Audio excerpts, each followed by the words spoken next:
tarde a todos. É uma alegria, né? Mais um encontro nesse tempo de pandemia que a gente consegue se encontrar, tornar um momento de conhecimento, de produção, mas principalmente de troca de experiência e fortalecimento da gente nesse momento que nos convida a viver de uma forma diferente, a repensar as nossas ações, nossas atitudes enquanto instituição. Então, muito bom encontrar vocês. Principalmente encontrar vocês parceiros dessa caminhada, né? Eu pensei aqui em agradecer o Tiago Alvim, porque hoje vai palestrar com a gente, aceitou o convite, mas aí eu vejo toda a listagem abaixo, cada um a gente tem uma história nessa caminhada conjunta. Então, por meio de agradecer a parceria constante do Tiago, que também é conselheiro do SEMAIS, eu também agradeço a todos vocês que temos, né, nos fortalecido, temos caminhado junto nesse momento de pandemia. Foi convidado também, né, a Comissão de Monitoramento do Conselho para estar aqui, o Wagner. Eu fico muito feliz de que a intenção do SEMAIS é sempre essa, da parceria, do diálogo intersetorial. A gente acredita que quando o primeiro, o segundo e o terceiro setor caminhar junto, é que a gente constrói um mundo melhor. Então, eu tenho certeza que essa experiência aqui é uma experiência de grande resultado, exitosa, conforme a missão do SEMAIS. Obrigada pela presença de todos. Valda, eu passo para você. Obrigada, Marcela. Bom, essa ação ela faz parte essa ação ela faz parte do projeto Caleidoscópio 60 Mais Nossos Direitos. Só que esse projeto Caleidoscópio 60 Mais, ele se desdobra também em um outro projeto, que é o projeto de monitoramento e acompanhamento de projetos, né? A Delanze é a coordenadora desse projeto de acompanhamento de projetos. Ela vai fazer uma breve fala, explicar um pouquinho sobre esse projeto para a gente. Boa tarde a todas e a todos, né? Primeiro, como a Marcela disse, a gente quer agradecer a presença de cada um de vocês. A gente sabe como que está a rotina, né? Muitos compromissos, e que bom que vocês conseguiram estar aqui conosco hoje. O Caleidoscópio 60 Mais acompanhamento de projetos, né? Para as instituições que ainda não conhecem, que muitos daqui já são nossas parceiras, ele propõe acompanhar, dar suporte para o monitoramento de projetos executados via Fundo Municipal do Idoso, né? A ideia é levar esse monitoramento para uma plataforma online, para a gente trabalhar não só trabalhar o monitoramento, o acompanhamento, como as metas desses projetos estão sendo executadas, como o público, a pessoa idosa está sendo atingida, isso é o principal, é o primordial. Mas quando a gente leva para uma plataforma online, acessível, gratuita, a gente fala também de transparência, né? Não somente de monitoramento, mas também de transparência. E esse encontro foi pensado junto com os nossos direitos, para a gente ter esse momento mesmo de bater papo, de conversar, de trocar algumas ideias sobre o monitoramento de projetos. Porque, infelizmente, nessa correria da nossa rotina, é um tema que a gente acaba passando, né? Que a gente acaba não considerando tanto quanto deveria. E muito bacana ter todos vocês aqui. Obrigada, Wagner. Obrigada, Nayane, por ter aceitado esse convite também. Ao Tiago, que traz uma bagagem muito bacana sobre monitoramento, porque ele entende o nosso lado, né, como organização social, mas, ao mesmo tempo, ele também está com as empresas, né, que geram recursos, que destinam os recursos para o fundo. E também estaremos com a Aline, né, que coordena e que está à frente dos projetos de monitoramento do SEMAIS. Novamente, obrigados a todos vocês. Obrigada, Delângela. Antes de passar a fala para o Tiago e para a Aline, só para dar alguns informes. O primeiro é que a gente pede para que as pessoas presentes possam se apresentar, né? Como a gente não abre o microfone para apresentação, mas pede para vocês colocarem no chat o nome e de qual instituição está representando. Essa é a nossa lista de presença, né? A gente tem feito ela por meio do chat. Quem quiser também, que for a primeira vez que estiver participando, nós abrimos um grupo de WhatsApp do Conexão Boas Práticas 60 Mais, para a gente trocar boas práticas de atendimento aos idosos, né, boas práticas com as equipes e tal. Então, a gente tem compartilhado essas informações por meio de um grupo de WhatsApp. Esse grupo, a gente envia um link para a pessoa que se interessar e ela se inscreve no grupo por meio do link. Então, quem ainda não participa, que quiser participar, pode deixar também o telefone aí no chat, que nós vamos, então, enviar o link para que a pessoa possa acessar ou não o grupo, se ela quiser, tá? Eu queria também ver se o Wagner quer falar alguma coisa, gostaria de fazer uma fala inicial, Wagner. Fica à vontade. Tá, boa tarde para todas e para todos, né? Obrigada. Esse novo formato aí de isolamento, de distanciamento, né, gente?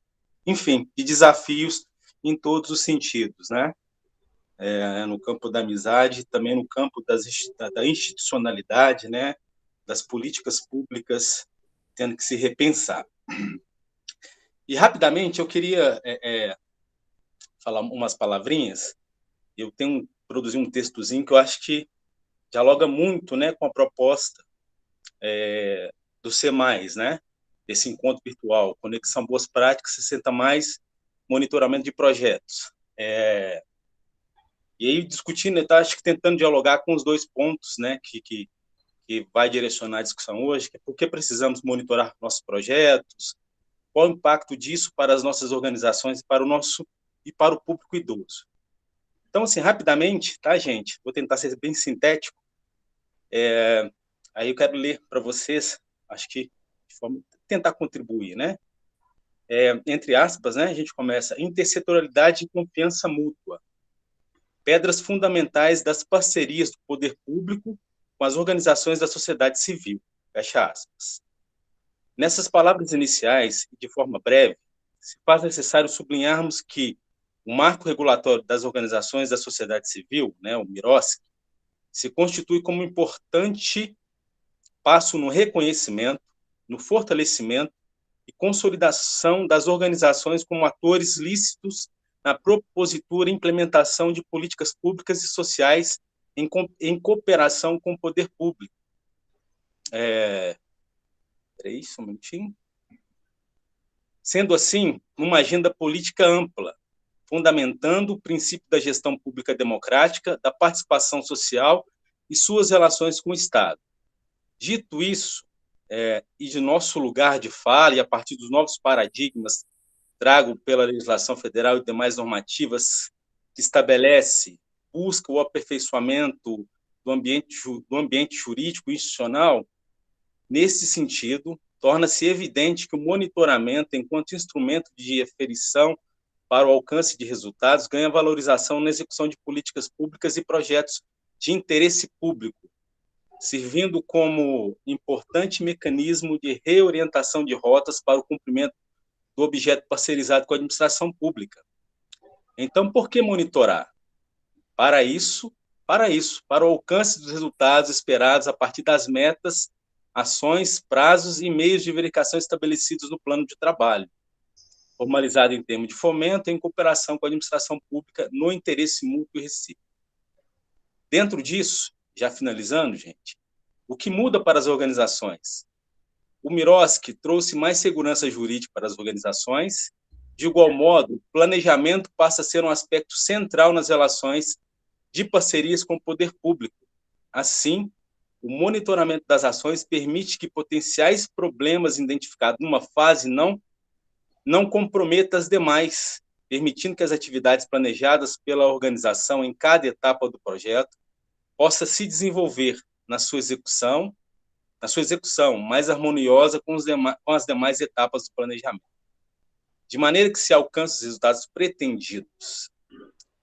Finalizando, a legislação atinente às parcerias com o poder público, o MIROSC compartilha responsabilidades entre as partes envolvidas, aí dialogando um pouco com a segunda pergunta. Nesse sentido, trazendo significativa alteração, qual seja, a transparência no gasto dos recursos públicos e do controle social sobre os resultados esperados. Acho que é isso, assim, né? Nesse período que eu nem me apresentei, gente, perdão, né? Não falei, eu acho que eu pulei. Também estou me iniciando nessa ferramenta, assim, né? Tivemos um encontro recentemente com a HPOP, através desse mecanismo, e agora também, né, com o C+, eu quero parabenizar muito, viu?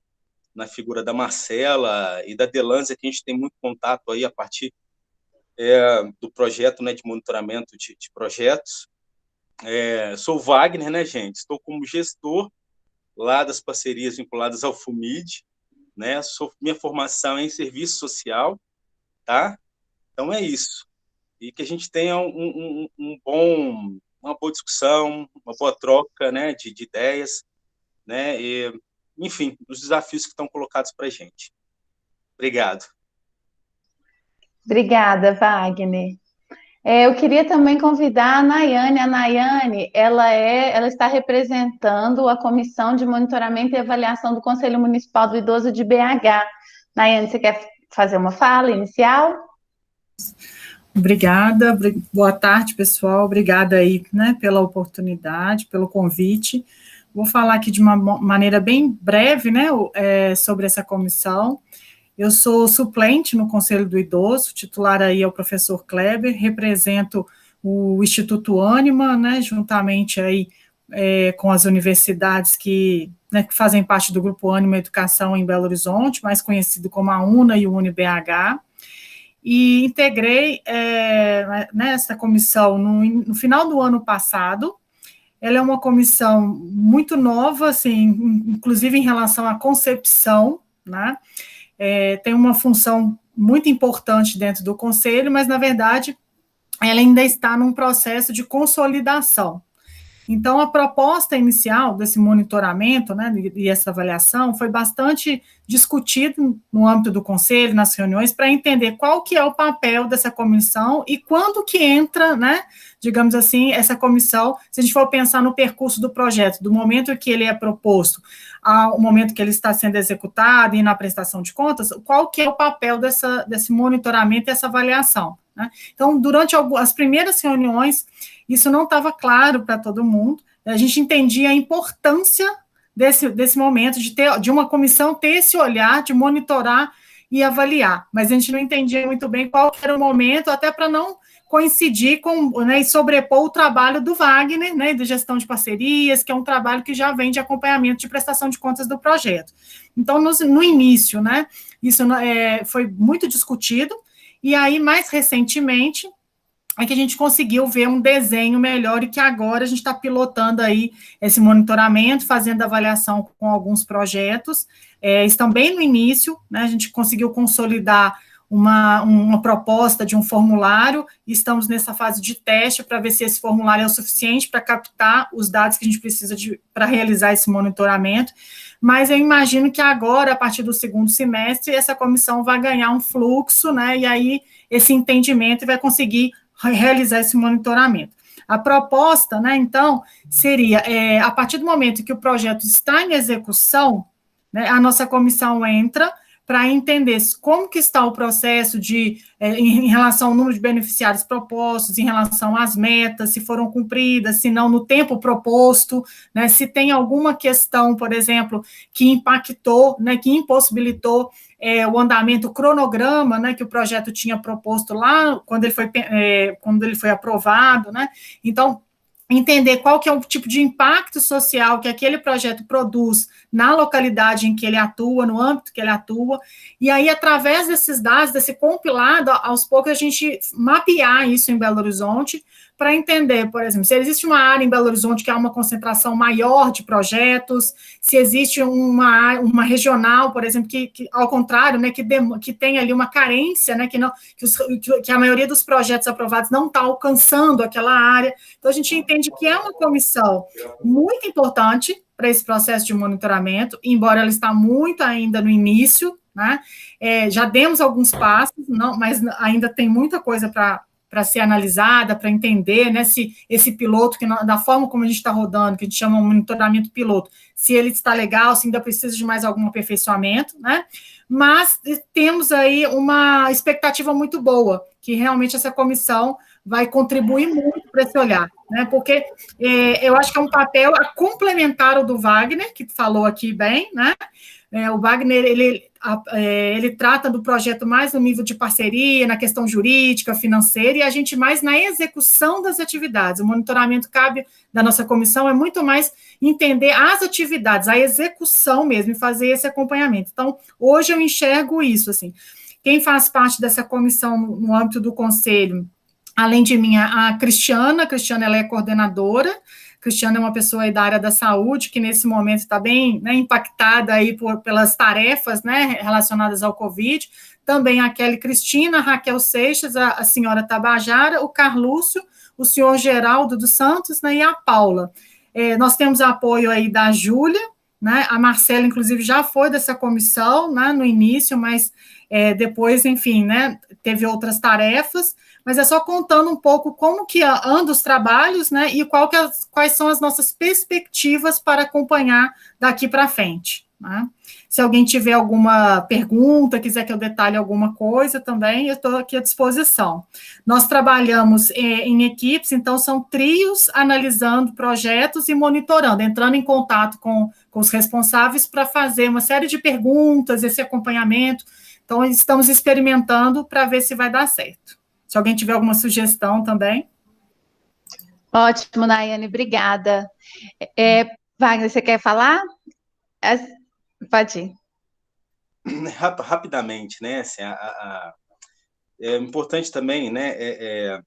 Falar. Eu acho que hoje a gestão de parcerias do fundo, né? E aí, de acordo com a legislação, né?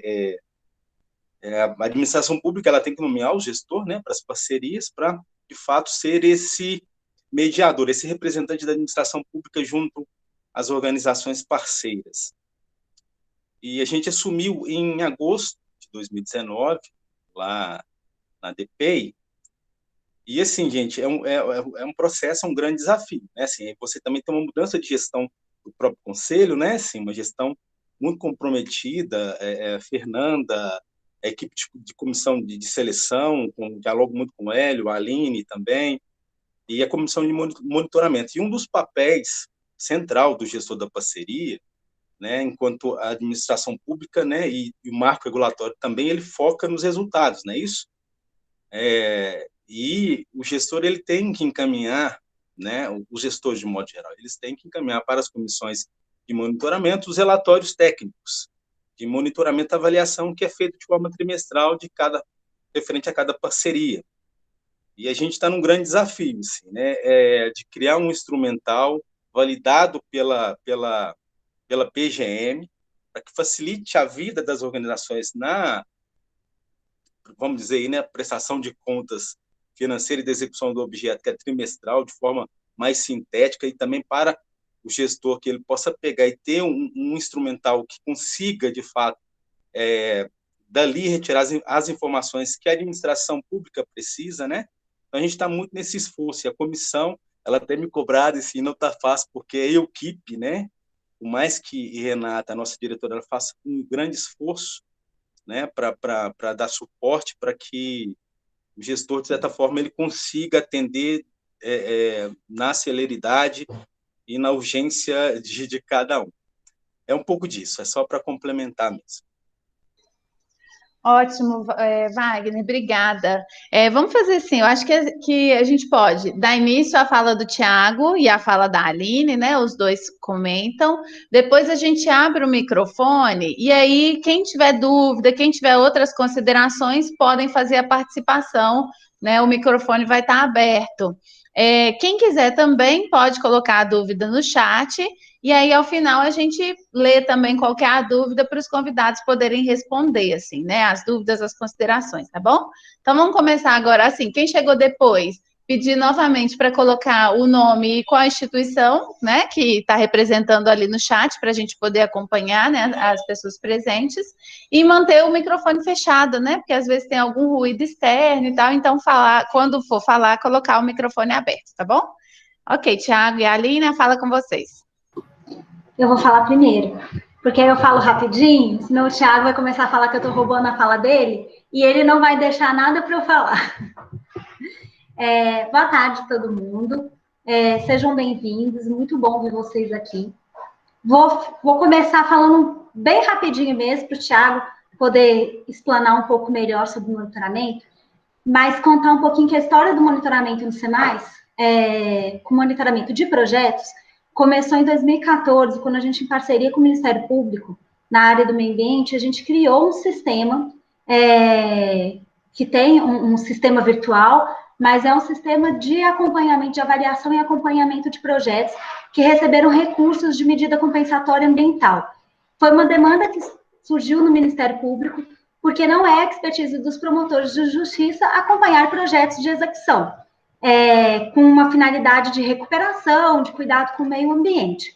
E a gente começou a fazer esse trabalho, e aí, durante esse trabalho, a gente começou a entender melhor como funciona o monitoramento. A gente já fazia em relação aos projetos do SEMAIS, mas a gente começou a entender melhor do ponto de vista de outras organizações. Quando a gente começa a trabalhar com uma organização que é muito maior que a gente, mas também com uma organização que é muito menor que a gente, e que muitas vezes o único projeto que é executado é aquele, e que precisa aprender, que precisa desenvolver ferramentas para conseguir se adequar. Depois disso, a gente teve diversas outras experiências. Nós temos hoje uma equipe que foi capacitada, eu preciso lembrar agora o nome, porque o nome é imenso, mas para gestão de projetos, no PMD Pro nível 1. A gente tem muito orgulho de ter conseguido capacitar a equipe para boa escrita de projetos, que é o primeiro passo, né? Projetos bem escritos já é uma mão na roda. Mas depois que a gente escreve um projeto, que a gente recebe aquele recurso, a gente precisa saber para onde a gente vai durante a execução. E aí vem o monitoramento. Quanto mais a gente conhece do nosso projeto, quanto mais a gente conhece do nosso acompanhamento, quanto mais a gente sabe aonde estamos indo e quais os resultados que nós estamos alcançando, fica mais fácil. E nesse momento que a gente está vivendo uma pandemia, eu vou perguntar para vocês uma pergunta básica. Quem que não precisou mudar qualquer coisa que seja em relação à pandemia? Em relação a tudo que aconteceu de março para cá? O monitoramento ajuda demais isso, porque realmente a gente foi muito surpreendido, muitos projetos se interromperam, muitos projetos precisaram mudar, o SEMAIS tem essa experiência de precisar readequar os seus projetos, porque mudou a nossa realidade. E isso pode acontecer em qualquer período de execução de um projeto. Então, quando a gente fala de monitoramento, a gente está preparado para isso também, por mais surpreendente que seja. A gente está preparado porque a gente sabe o que está acontecendo. Então, monitorar um projeto é muito além de apresentar resultados de uma prestação de contas. É entender muito bem o que está acontecendo lá dentro, é entender como que aquela equipe está se movimentando, como aqueles resultados estão sendo alcançados. E aquilo ajuda a organização a se fortalecer. Quando a gente começa a criar isso como uma ferramenta de trabalho dentro da organização, a organização também se fortalece. Isso começa a virar uma prática. Então, além de um projeto que eu presto contas para a prefeitura, aquele projeto que eu faço com recurso próprio, aquele projetinho que eu construo para fazer alguma coisa com recurso próprio, eu também vou ter um resultado. A gente volta para a transparência, a gente volta para o impacto, a gente volta para a divulgação de resultado. Antes de eu começar a entrar numa parte muito importante de monitoramento e o Thiago me atropelar e brigar comigo, eu só vou falar mais uma coisa, que tem uma frase que eu gosto muito de usar. Gente, eu não me apresentei, tá? Eu sou a Aline, eu sou diretora executiva do SEMAIS. Comecei minha experiência com monitoramento com semente e eu estou à frente dos projetos de monitoramento dentro do SEMAIS. Mas eu também sou advogada e a gente faz uma jornada do conhecimento compartilhado, que é uma capacitação para as organizações. E eu geralmente faço o jurídico, eu junto com uma outra pessoa, a Natália, a gente faz a capacitação do jurídico. E tem uma frase que eu gosto muito e que eu acho que acaba sendo um pouco para todas as áreas, inclusive monitoramento. Porque quanto mais a gente sabe, mais fácil fica. Então, quanto mais a gente conhece da nossa realidade, do que a gente está fazendo, da execução de um projeto, de como aquele público que está sendo atingido nos entende, recebe aquele projeto, mais fácil fica a execução, mais fácil fica quando vem uma pandemia atropelando a gente, fazendo a gente sair daquele lugar, mudando toda a nossa realidade, as coisas acabam se tornando um pouco mais fáceis.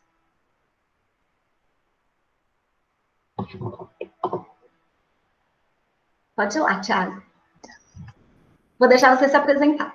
E começa pela apresentação. Tá, joia. Boa tarde para todo mundo. Eu sou o Thiago Alvim, eu sou fundador da Nexo Investimento Social. Alguns aqui já me conhecem, mas nem todo mundo. Nexo é uma consultoria que trabalha com organizações do terceiro setor. A gente trabalha na elaboração de projetos, captação de recursos e acompanhamento da execução até a prestação de contas. Então, eu tenho algumas experiências antes com a história de monitoramento que me trouxeram até aqui, mas eu acho que a Nexo já são 9 anos, já tem tempo suficiente para a gente refletir o que a gente vem fazendo lá. E em 2015, nasce quase que de dentro da Nexo o Prosas. O Prosas é uma plataforma para seleção e monitoramento de projetos sociais. A princípio, é uma ferramenta que ela está à disposição das empresas, dos patrocinadores, dos governos, quem vai repassar recurso. Então, é uma ferramenta tanto para criar um formulário para receber a demanda de projetos, fazer toda a análise online, fazer todo o processo informatizado, com os pareceristas, com todo mundo trabalhando em conjunto, mas também depois fazer o acompanhamento da execução de cada um dos projetos. E quando a gente vai criar uma plataforma, a gente tem que tentar, é um desafio de síntese, de levar para lá o que a gente considera que é o mais importante de cada um desses processos, e depois ir evoluindo um pouco com essa história. Bem, então, o que eu trago hoje é fruto de muita vivência, de acompanhar a execução na prática, de relacionar com o poder público na prática. Gostei muito da fala do Wagner, acho que nós estamos muito alinhados, Wagner, achei bem legal. Quase que eu pedi para você parar de falar também, porque senão você ia atrapalhar a apresentação. Estou falando que eu brinquei, a gente fez um evento desse para a infância, eu brinquei isso com a Aline, assim, para de falar, porque senão não vai sobrar. E o que eu trago aqui hoje, mais do que um detalhamento de como monitorar, é um pouco de reflexão sobre o para que serve esse monitoramento e como que ele pode ser útil, num contexto que a gente está discutindo aqui, que é de fazer um trabalho coletivo, que até onde eu sei, praticamente conselho nenhum tem, fundo nenhum tem pelo Brasil. Eu acho que dá oportunidade para a gente fazer diferente e mostrar, virar referência aí para o Brasil de como que a gente conta a história que está por dentro de cada um desses projetos, né? Mas isso é uma questão secundária. Eu preparei uma apresentação que aqui no Meet fica um pouco chato, que eu vou indo e voltando, porque senão eu não vejo a cara de vocês. Mas a primeira pergunta, sim, que antes... a Valda falou que está todo mundo desligado, mas eu quero conversar com as pessoas, né? Pode, né, Valda? Você deixa? Claro, do jeito que você quiser. Então, inclusive, gente, qualquer momento que vocês quiserem interromper, pode... não sei se alguém faz aí, organiza a fila por mensagem, enfim, mas abre o microfone, fala, vamos bater um pouco de bola sobre o assunto. Eu acho que a primeira reflexão é para quê? Qual que é o motivo de monitorar? Para que a gente vai fazer isso? Por que é essencial que as organizações tenham processos de monitoramento bem estruturados? E, principalmente, porque as organizações precisam ter processo de monitoramento bem estruturado. Porque a gente ouviu aqui, o Conselho está se organizando para monitorar, então, de fora, para monitorar o projeto da organização. O Wagner, como gestor da parceria, tem esse dever de fazer o monitoramento, mas antes deles, por que as organizações devem monitorar? E aí, o Wagner já falou um pouco, a Aline, mas queria levantar a bola aí para ouvir vocês, assim, o que vem aí de início, de largada, para a gente fazer essa conversa. Alguém arrisca? Tiago, uma coisa que eu fico pensando, assim, né, porque, por exemplo, nosso papel dentro dessa comissão, que eu acabei de apresentar, ele está muito alinhado com a execução, como eu falei, com aquele projeto, com aquele momento que o projeto já está acontecendo, né? Mas tem um processo que envolve, talvez, aqui, né, o próprio Wagner, do conselho, né, vários de nós aqui, que essa comissão não vai conseguir alcançar, e que também precisa de ser monitorado e avaliado, né? que é, por exemplo, o impacto que os projetos sofrem devido à morosidade, né, das readequações, dos processos de assinatura, né? Eu acho que isso é um monitoramento também, a gente precisa de ter um olhar para isso, né, com muito cautela, porque um dos principais desafios que a gente vem encontrando nesse momento né, é exatamente o impacto por causa da morosidade disso, né? E isso a nossa comissão já não alcança, porque a nossa comissão vai cuidar mais lá da execução, da parte qualitativa, do projeto, das ações, né? E isso é um braço importante, né? Porque chega uma hora que o conselho faz as aprovações, faz as seleções, aí tem que subir para o Wagner, porque, por sua vez, sobe internamente para as secretarias, e isso exige um monitoramento também. Então, eu acho que esse olhar para o nosso monitoramento tem que ser também mais ampliado nessa direção. Só complementando, tá, Tiago? Eu acho que essa é uma perspectiva do desempenho do próprio, e aí quando eu falo do conselho, está aí a prefeitura junto, né? Eu acho que a gente tem uma série de indicadores de desempenho desse processo de parceria que eles podem sim ser monitorados e deveriam ser monitorados, deveria ter meta para isso. Mas o meu ponto agora até é da organização com o projeto dela mesma. Então, a organização acabou de receber, foi liberado, assinou lá, depois de, ano passado, acho que demora pelo menos 10 meses entre finalização das doações e poder iniciar, né, 10 meses da população lá aguardando para o dinheiro chegar, mas ok, assinou, vai começar o projeto. Por que é importante para a organização ter um processo de monitoramento estruturado, da organização com ela mesma, esquece o resto do mundo, mas dela com ela mesma. Quem arrisca,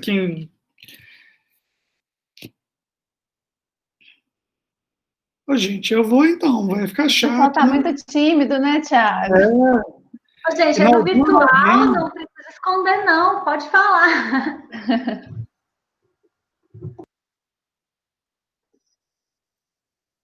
Acho que você tem que segue o barco, Tiago. Vamos lá. Segue. Olha, eu tenho uma apresentaçãozinha que eu vou indo e voltando nela, mas para mim o principal objetivo do monitoramento é um processo para a organização se resguardar, porque mais do que tudo, quando ela assina uma parceria, ela precisa alcançar aqueles resultados. Então, o monitoramento da comissão pode falhar, o monitoramento do gestor do projeto pode falhar, mas o monitoramento da organização não pode falhar, porque ela precisa chegar ao final do processo e apresentar os resultados alcançados. Se ela falou que vai atender 5.000 alunos, ela precisa chegar ao final dessa jornada com 5.000 alunos atendidos. E se ela for questionada ao final dessa jornada de por que ela não atendeu os 5.000, não vai importar se o monitoramento da comissão foi bem feito, se o monitoramento do gestor da parceria foi bem feito, não vai importar nem se o pedido de readequação demorou ou não. Ela precisa trabalhar ao longo do processo inteiro com as suas metas parciais para ela saber se ela vai conseguir alcançar esse resultado ou não, se ela vai precisar de um esforço adicional ou não, se ela vai precisar correr para fazer uma sprint final ou não. Então, o principal, o objetivo, que se não tivesse nenhum outro, eu já recomendaria, e aí quando eu falo que eu recomendaria, é porque nos projetos que a gente trabalha na Nexo, a gente faz um monitoramento mensal. O que é muito comum? A elaboração de relatórios de prestação de contas. O que é um relatório de prestação de contas? É quando você chega no final do projeto, você vai levantar o que você conseguiu entregar. Só que se chegou no final do projeto e você descobriu que você atendeu 3.700 crianças, idosos, né? Deixa eu adaptar a fala aqui, gente. Você atingiu 3.700 idosos e acabou o prazo do projeto e acabou o recurso executado, já era. Você vai ter que contar com uma avaliação final da organização pública que financiou, de que aquele resultado foi aquém do previsto. E mesmo que você consiga convencer a própria organização financiadora, depois você ainda corre o risco de ter uma auditoria que venha questionar se de fato aquela interpretação está ok, se a justificativa está ok. Que eu costumo dizer também é que toda vez que a gente tem que explicar, a gente já tem um problema. Então, um monitoramento bem feito, ele vai garantir que eu consiga corrigir rota do projeto ao longo da execução, para que a gente consiga alcançar os resultados pactuados. E aí esse é um ponto que a gente precisa tomar com muito cuidado, inclusive, porque o monitoramento ele não pode ser encarado, porque se eu estou falando que a gente vai monitorar ao longo, significa que eu tenho que ter um resultado que está pactuado lá, que é o resultado final, mas eu preciso desdobrar esse resultado em metas intermediárias. E aí é bom estar aqui, Wagner, para a gente bater nesse papo, a comissão de monitoramento também. A gente não pode cair no risco de achar que esse desdobramento mensal ele vira uma meta rígida mensal, que uma vez não cumprida, o resultado do projeto está comprometido. A meta, quando a gente desdobra, e é fundamental que a gente desdobre ao longo do ano, ela vai acontecer de, às vezes, ter sazonalidade, e às vezes ter um período de baixo desempenho, ajuste de rotas, para entregar um resultado superior e corrigir esse trajeto, né? Então, se eu tenho um projeto de 10 meses, que eu prevejo fazer 100 atendimentos por mês, então 10 vezes 100, 1.000 atendimentos, e no primeiro mês eu fiz 70, no segundo eu fiz 80, mas depois eu compensei com 120 e 130, e eu entreguei no final o resultado, e eu entendo que o monitoramento ele serviu para me mostrar que eu estava indo abaixo, para eu corrigir a rota ao longo da execução e entregar o resultado completo. E não para eu criar uma perspectiva de avaliação definitiva em cada pedacinho do projeto. Então, essa é uma preocupação que a gente tem e que tem que alinhar muito bem entre quem está executando e quem está acompanhando de fora. Mas, sobretudo, essa informação ela é fundamental para a organização. Então, vamos lá. Hoje, a legislação em BH demanda que a gente apresente um relatório trimestral. Então, para a prefeitura, para cumprir o pactuado com a prefeitura, a gente tem que desdobrar nossas metas, no mínimo trimestralmente.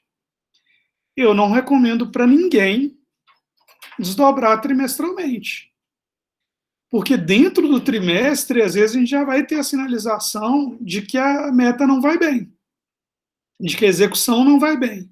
Então, eu tenho tempo de corrigir e de já chegar no relatório, pelo menos com a clareza de por que eu não estou alcançando e o que precisa ser revisto para eu passar a alcançar. Então, o primeiro ponto fundamental para mim é esse. Monitoramento ele só existe, o principal, não é só, mas ele é o fundamental, já bastaria para ele existir um monitoramento bem feito, essa necessidade, essa obrigação nossa de alcançar aquelas metas pactuadas. Todo mundo sabe que o Miroski, ele trouxe um peso muito maior em relação à avaliação de resultados. A letra do Miroski fala que se você executou o resultado, a prestação de contas financeiras é de menos. Não caiam nessa história. Isso não é verdade. Isso está escrito na lei, mas não pegou. E as leis no Brasil, elas pegam ou não pegam, e essa não pegou. O que eu entendo que o Miroski trouxe para além daquela prestação de contas financeira que a gente tinha que fazer toda bonitinha, ela continua do mesmo jeito, ela não mudou nada. Não não pensem duas vezes, não relaxem com a execução financeira, mas, além da financeira, a gente tem o compromisso agora com a entrega, com o resultado pactuado. Então, ela somou a exigência. A gente pode até discutir se a lei tem que ser cumprida ou não e tal, mas o que eu vejo na prática é que a cobrança pela financeira ela continua exatamente da mesma forma, mas com essa cobrança adicional agora do resultado. E se a prestação de contas, se o relatório para o governo é trimestral e eu tenho a minha informação organizada mensalmente, eu vou estar preparado para responder a qualquer formulário que vier. Então, assim, isso é outra coisa que eu tenho muita preocupação, de será que vai vir um formulário da comissão, outro modelo para que eu tenho que apresentar lá no sistema da prefeitura, tem o projeto do SEMAIS que está na plataforma. Bem, se a gente tivesse dado detalhado, a gente vai ter algum retrabalho, mas é simplesmente a gente reorganizar a informação e postar. Mas se eu tenho meu monitoramento mensal, eu vou estar pronto para dar satisfação para todo mundo que vier me cobrar em tempo real, quase. Então, não é real no dia a dia, né? Não precisa fazer monitoramento diário, mas pelo menos a virada de cada mês eu vou ter isso bem claro. Uma segunda função muito importante, gente, se alguém quiser, a qualquer momento, manda ver, viu, por favor. Um segundo ponto para mim que complementa a questão é que se a gente faz um processo de monitoramento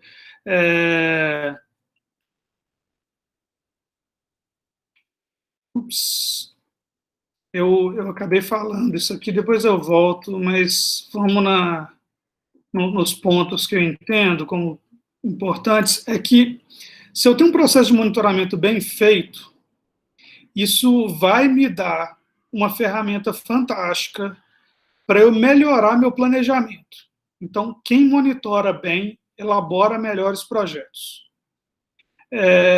E por que o monitoramento, né? E não, mas eu já fazia o relatório de prestação de contas. Normalmente, o nosso ciclo, a gente demora muito para começar a executar o projeto, e aí, às vezes, a gente já até elabora um segundo projeto sem nem começar a executar o primeiro. Mas quando eu começo a monitorar desde o primeiro mês, eu vou ter subsídio mais rápido chegando para mim para melhorar meu processo de pactuação. Então, isso motivou, inclusive, a forma como a gente organiza o trabalho na Nexo. A Nexo ela trabalha em 3 etapas do processo, né? A gente elabora projetos, a gente capta recursos e a gente acompanha a execução. A gente viu que uma pessoa, se ela não conseguia fazer esse fluxo todo, porque eram muitos prazos, então a gente dividiu a equipe em 2. Então, o mesmo cliente nosso tem uma pessoa que atende. Então, são 2 equipes diferentes que atendem. Uma ficou só com a captação, que a gente entende que a captação precisa de dedicação e precisa acontecer o ano inteiro. E a outra equipe ficou com as outras 2 pontas do processo. A mesma pessoa que elabora quem acompanha a execução, para que o acompanhamento da execução alimente o processo de pactuação. E aí, isso leva a gente a refletir, inclusive, sobre a estrutura do próprio Conselho. Então, o Conselho hoje ele tem uma comissão que acompanha, mas que não é quem está começando agora. Então, a gente ainda não viu essa incoerência tão grande. Mas a gente tem a comissão que acompanha e a comissão que faz a seleção do projeto. São pessoas diferentes. Quando veio os termos aditivos agora, eles foram todos para a comissão de seleção. Mas a comissão de seleção é quem selecionou lá atrás. Aí depois o projeto foi acompanhado durante um ano inteiro por outra pessoa e depois ele volta para uma outra pessoa diferente analisar. Então, isso dentro do Conselho me parece... porque se um aditivo é uma repactuação, é um replanejamento por algum motivo, como a gente viu agora no caso da pandemia, o ideal é que quem opinasse é quem está acompanhando. O que faz todo sentido dentro da secretaria. O primeiro lugar que passou foi lá no Wagner. Ele está acompanhando, ele vai saber falar se aquele pedido de ajuste faz sentido ou não. E não uma outra pessoa que não está acompanhando. Então, isso serve para a gente também rever, inclusive, os processos de trabalho como um todo. Mas, assim, então, para mim, o monitoramento ele é chave, tanto para o replanejamento, para a repactuação. Se eu não tenho um monitoramento bem feito, eu não tenho como repactuar, não consigo justificar até onde foi, em que pé está a execução do projeto. Mas ele é fundamental para elaborar um próximo projeto. Então, se eu vi, e isso a gente tem visto em projetos, a gente abre vaga para idosos, para o idoso fazer um curso de formação. O idoso se inscreve, o idoso vai em 3 eventos e depois ele para de ir. No primeiro ano, você justificar que você teve uma adesão ali de 70%, é fácil. Hoje eu sou da parceria. Está aqui o pessoal, todo mundo se inscreveu, a gente abriu as vagas e tal, só que é 70%. No segundo ano, você não pode apresentar um projeto com a meta de 100% de presença, porque aí o gestor da parceria vai olhar assim, amigo, você já sabia do ano passado, você prometeu cumprir 100, agora não dá mais. Então, assim, o processo de monitoramento ele vai dando essa proximidade também dos atores de entenderem as descobertas ao longo da execução. Quem fala que tem tudo sob controle, lá em maio do ano passado, em julho do ano passado, quando elaborou o projeto, para começar a executar um ano depois, um projeto de 2 anos, ninguém tem todo o controle do que vai acontecer. E nem estou falando de tempo de pandemia, estou falando em tempos normais. Tudo normal, não tem como prever tudo. O monitoramento ele é fundamental para a gente fazer essa repactuação ao longo do processo e para a gente ter novos projetos muito mais adequados para frente. E aí eu volto no slide que eu pulei aqui, que é uma brincadeira que eu costumo fazer, que é perguntar, esse aqui é o típico relatório de prestação de contas. Foram realizadas 7 oficinas com presença de 25 pessoas em cada, e a satisfação dos participantes foi de 80%. Então, 7 oficinas realizadas, 25 pessoas em cada, 80% de satisfação. Esse projeto está bem? Esse projeto está ele está sendo bem executado? Como que a gente lê esse projeto e tira alguma conclusão? Alguém tem um palpite se esse projeto vai bem, se esse projeto está mais ou menos, se ele está mal?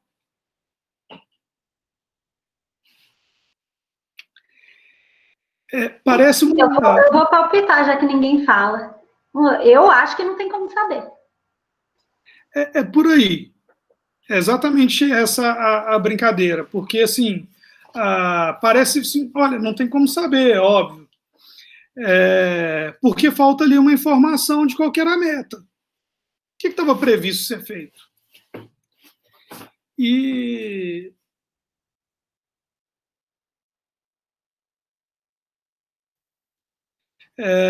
Então, não tem como fazer uma avaliação de um relatório que não deixe muito claro o que estava previsto. Isso me parece tão óbvio, mas tão óbvio, mas tão óbvio. Agora, pega qualquer relatório, 90% dos relatórios que a gente pegar, eles vão estar falando daquele jeitinho ali. Foi realizado tanto.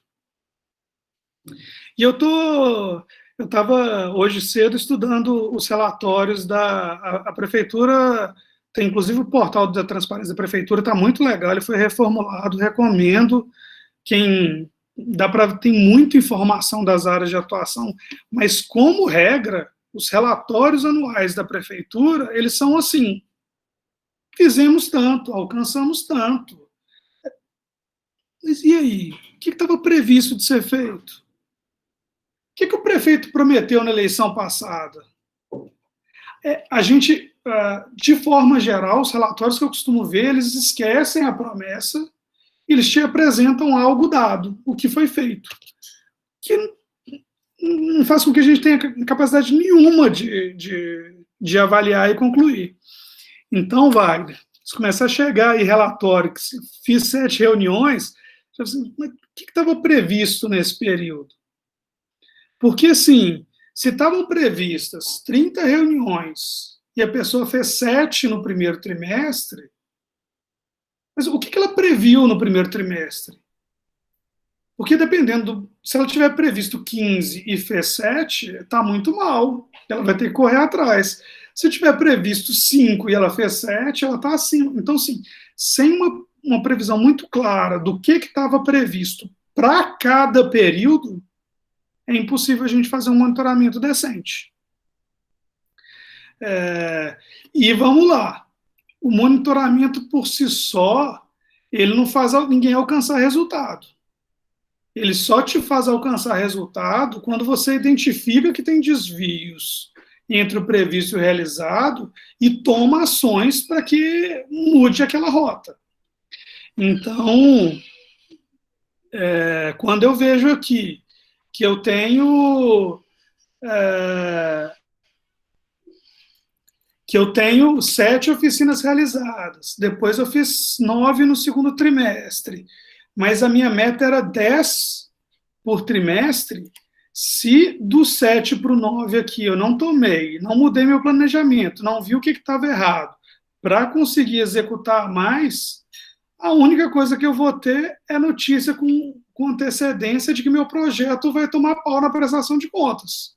Então, e de novo, isso parece muito óbvio e parece muito simplório, mas poucas vezes eu vejo um plano de ação bem feito para corrigir a rota do 7 e do 9, que estavam abaixo do previsto, para chegar no 12 e no 13. Às vezes a gente monta a planilha, e isso eu estou falando de 9 anos de discussão com a equipe da Nexo, né, dentro de casa. O primeiro trimestre foi 7, legal. O segundo foi 9, ok. E aí, o que vai ser feito? Não, estava aqui previsto, a coluna prevista, a coluna para colocar realizada, eu estou preenchendo. Aí você vai preenchendo assim até o final, que a gente vai ter uma grata surpresa, né?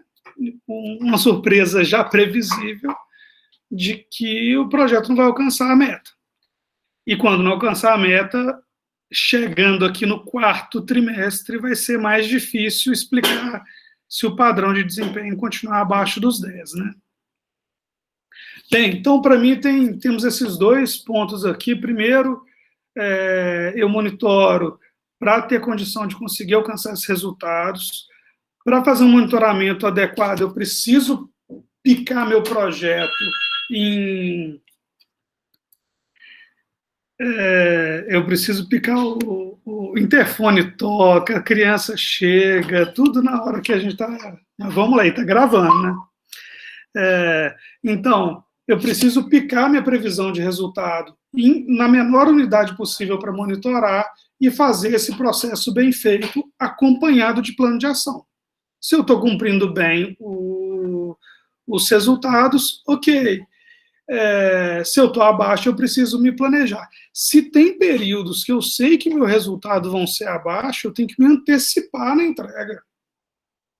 Então, é muito comum a gente colocar no projeto de 24 meses, que eu vou fazer 10 encontros por mês, certeza que dezembro e janeiro não vai ter 10 encontros, que vai cair.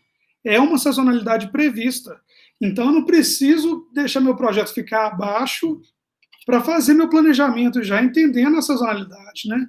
Às vezes, na hora de elaborar o projeto, é mais fácil colocar lá 10 por mês. Se você for explicar tudo no detalhe no projeto também, é difícil. Então, no projeto, beleza, foi 10 por mês. No meu planejamento interno, é 11, 11, 11, porque eu preciso cobrir aquele período que eu já sei que vai cair. Bem, mas não para aí. A gente tem um histórico de ter uma relação mesmo de prestação de contas, muito só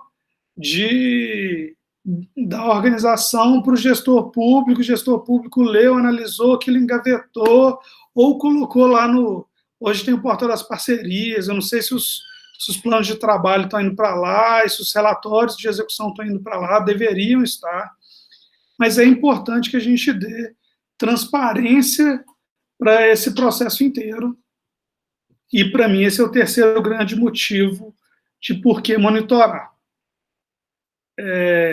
Transparência, por um lado, porque eu estou recebendo recurso público, recebendo um recurso que é isenção de impostos, então eu tenho a obrigação de tornar público para quem pagou aquele imposto, para quem fez aquela doação, para a comunidade que deixou de receber um outro benefício que chegaria via impostos, do que eu estou fazendo com aquela grana. Então, transparência é obrigação. Agora, visibilidade é necessidade nossa. O terceiro setor precisa de visibilidade e precisa aparecer com coisa boa. Quando a gente faz muito bem feito, a gente tem uma dificuldade muito grande de que esse bem feito apareça. Quando uma organização executa mal, quando alguma organização comete algum equívoco, seja de não cumprir metas, mas quando vai, inclusive, para o problema de ter alguma má aplicação do recurso, todo mundo paga o preço, porque é uma organização parceira que executou mal, é uma ONG que desviou recurso. Então, a gente, toda vez que a manchete é negativa, ela respinga na gente como um todo. Então, quando a gente está fazendo bem feito, a gente precisa criar mecanismos para dar visibilidade para o que está acontecendo. E nisso, e aí, Wagner, toda hora eu vou voltando, hora para elogiar, hora para pegar no pé, mas pegar no pé construtivamente, assim. Eu acho que a prefeitura se apropria pouco do que está sendo feito via fundo. Então, quando você vai ver o relatório de execução da prefeitura e das coisas que estão acontecendo, ela cita lá as ações do CRPI, ela cita lá as ILPIs parceiras, mas eu não vi lá, pelo menos eu tentei ler os 10 últimos relatórios, fazendo uma leitura dinâmica na parte de educação infantil e LPI, que são temas que têm me interessado mais agora, e eu não vi, talvez eu tenha comido mosca lá, mas não parece entrar como resultados da SMASAC o que a gente está fazendo em conjunto. E, para mim, só é parceria se tiver todo mundo considerando o que está fazendo em conjunto. Se a SMASAC não entender que os resultados desses projetos são resultados da Secretaria da Política Pública do Idoso no município, a gente, como um todo, ainda não entendeu o conceito do fundo, do conselho e da parceria. Se tem um lado lá assinando, ele é parte daquele resultado. E esse sucesso deveria ser comemorado em conjunto por todo mundo. Então, eu entendo que o esforço de visibilidade, ele tem que ser transparência e obrigação. Mas o esforço para a visibilidade, que está acontecendo com o fundo, ele tem que ser um esforço individual de cada organização, e ele vai ser fantástico se a gente conseguir fazer isso em conjunto.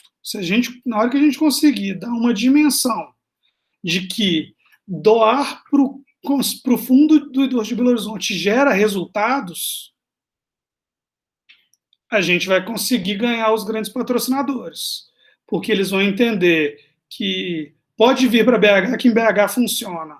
Em BH a execução é rápida, em BH existe prestação de contas, existe transparência, e eles estão conseguindo enxergar do outro lado para onde foi parar aquele recurso. Então, eu acho que esse desafio da visibilidade, ele tem que ser individual, mas ele vai ser fantástico se ele for coletivo, e aí eu acho que o projeto do SEMAIS ajuda, é uma pista, é uma primeira iniciativa para a gente chegar nesse lugar da visibilidade coletiva como política do idoso de Belo Horizonte.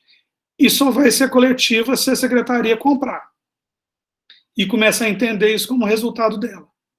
Enquanto ela não entender isso como resultado dela, vai ficar faltando uma perninha nessa visibilidade coletiva aí. Bem, vamos mais uma bolinha aqui.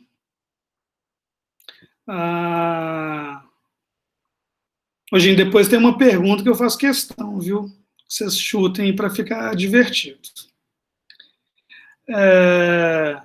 Bem, então, resultado, pactuação, planejamento, transparência e visibilidade, que vai gerar confiança.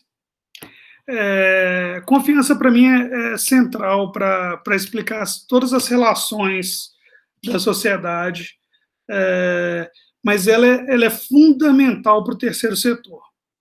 Eu costumo falar que o governo, ele obtém recursos a partir de impostos. Então, o nome já diz, é imposto, né? A gente não tem opção de pagar.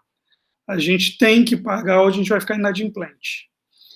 A iniciativa privada, cada vez mais, esse atributo da confiança do consumidor começa a fazer diferença. Então, as pessoas não têm comprado menos de empresas que não têm uma boa relação com o meio ambiente, porque aquela relação de confiança ali vai sendo quebrada. Agora, no terceiro setor, confiança é fundamental, porque a gente vive de doação, na maior parte dos casos. Então, sem confiança, não há essa relação de troca. Então, sem confiança, a gente vai perder a chavinha, o que não é tudo, obviamente, mas é o que permite que a gente potencialize as nossas ações na prática, que são as doações. Então, a gente só está fazendo esse processo aqui todo porque chegou recurso, alguém confiou no Conselho, alguém confiou na Prefeitura de Belo Horizonte, alguém confiou na organização de vocês para apoiar, para colocar o recurso para que aquilo seja executado. Então, se a gente quebra essa confiança, se a gente perde esse laço com essas empresas, esse ciclo vai parar. Então, para mim, o monitoramento é, de novo, chave para isso. Sem o monitoramento, sem essa divulgação de resultados, a gente diminui também a possibilidade de que o controle social seja exercido, seja pelo Conselho, mas seja também pelo cidadão lá do bairro, que, enfim, que de fato está sendo atendido ou não por aquele relatório, né?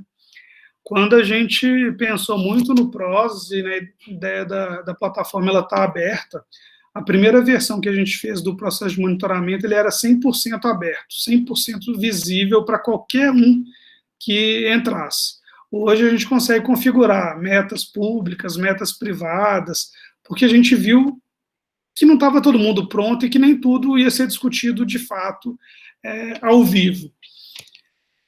Mas o nosso sonho é que quando a organização vai lá e fale que ela atendeu 10, que a gente tem um espaço lá para o cidadão chegar e dizer, opa, aqui no bairro isso não aconteceu, não. E que quando a organização souber que ela tem que prestar conta publicamente e que aquilo está acessível para qualquer cidadão, ela vai pensar 2 vezes antes de colocar um resultado que não corresponda 100% com a verdade. Então, eu entendo que transparência, luz do sol, ela vai trazendo e fortalecendo quem faz um trabalho sério, quem está trabalhando para entregar resultado e que está prestando conta daquilo que de fato fez e que foi entregue com qualidade. Gente, assim, isso é a minha visão sobre monitoramento. E aí, para provocar, porque eu fui naquela construção de que o monitoramento ele melhora, ele ajuda a gente a atingir resultado, ele melhora a pactuação, ele tem uma relação com transparência que vai aumentar a confiança e doações, eu trouxe alguns dados para a gente refletir sobre até o desempenho, se aí tem outro indicador de desempenho, acho um indicador que mede o nosso trabalho em conjunto, é o valor da doação que está chegando no Conselho de BH. porque se está chegando doação no Conselho de BH é porque tem alguém acreditando no nosso trabalho, no coletivo dessas organizações todas, e de outras, e de várias que nem atuavam com idoso antes e que vieram atuar a partir do momento que tem a oportunidade de ter o recurso, e isso é excelente, porque o que importa é que provavelmente é mais idoso sendo beneficiado na ponta, porque nada vai ser realizado que não tenha a validação prévia do Conselho. Então, o que eu entendo é, quando tem o edital de chancela lá, tudo que qualquer pessoa apresente que passe pela chancela tem o selo do controle social de Belo Horizonte de que aquilo é desejável que aconteça. Então, o valor das doações para Belo Horizonte, para mim, é um indicador coletivo nosso de desempenho. E aí, Nayane, vai voltar naquela história toda que você falou, que a agilidade, o bom funcionamento dessa história toda vai impactar nisso, no nosso desempenho coletivo. E aí eu volto para a apresentação com um pouco de dados comparativos no Brasil sobre essa captação. Esse aqui eu consegui, via Lei de Acesso à Informação, os dados de 2018 de doações para os fundos, no Brasil inteiro. Vocês conseguem identificar aí, só pelas barrinhas, onde que BH está? Vocês têm uma ideia se a gente está do maior para o menor, claro, né? Tipo, esse é o que mais recebeu doações. Esses aqui são os 10 fundos que mais receberam doações, tá? Tem vários outros fundos que receberam. BH está entre os 10 mais, que é uma excelente notícia. Mas vocês têm um palpite de onde que a gente está posicionado nesse ranking dos fundos do idoso?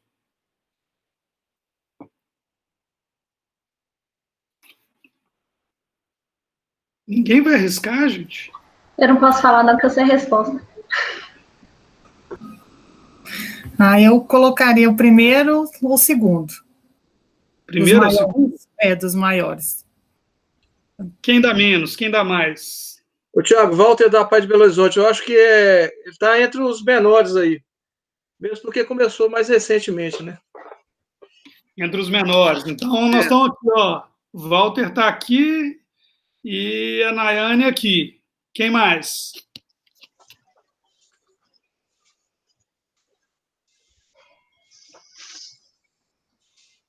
Vamos lá, né?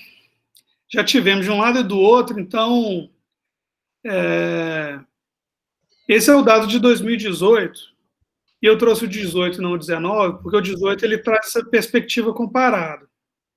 Então, assim, a gente está bem em terceiro fundo que mais recebeu doações, mas tem algumas provocações aqui. Então, assim, Barretos, isso aqui é uma organização captando, que é o Hospital do Câncer de Barretos. Então, assim, uma grande organização fazendo um esforço lá absurdo, né? Tudo bem, eles têm dinheiro para investir, enfim, mas eles estão captando 4 vezes mais que a gente. 3 vezes, 4 vezes, né? 4 vezes 12, 48. Mais do que 4 vezes. Então, assim, será que a gente, em conjunto, não consegue bater Barretos? Que é um hospital, esse dinheiro é todo de um captador. Em segundo lugar, vem Porto Alegre. Porto Alegre, se você jogar, depois eu mando o link para você entra no site do Conselho, tem a lista dos projetos aprovados, quanto que cada um já captou, você gera uma guia lá e consegue fazer a doação. Então, está mais transparente lá o que foi aprovado. Então, assim, é uma relação mais fácil, é fácil se relacionar com Porto Alegre. E aí, um terceiro destaque, Curitiba. Curitiba tem o fluxo lá para apresentar projetos é contínuo, então facilita a vida das organizações que querem buscar essa autorização do Conselho para captar recursos. O que vem de novidade aqui para 2019? BH dobrou a captação. Então, a gente pulou de 12, quase 13 milhões para cerca de 25 milhões, o que é um resultado fantástico de um ano para o outro. A gente ainda não tem o dado dos outros fundos, eu já pedi na Receita Federal, mas eles não organizaram essa informação ainda. Lá para setembro, outubro, eu peço de novo e tento organizar.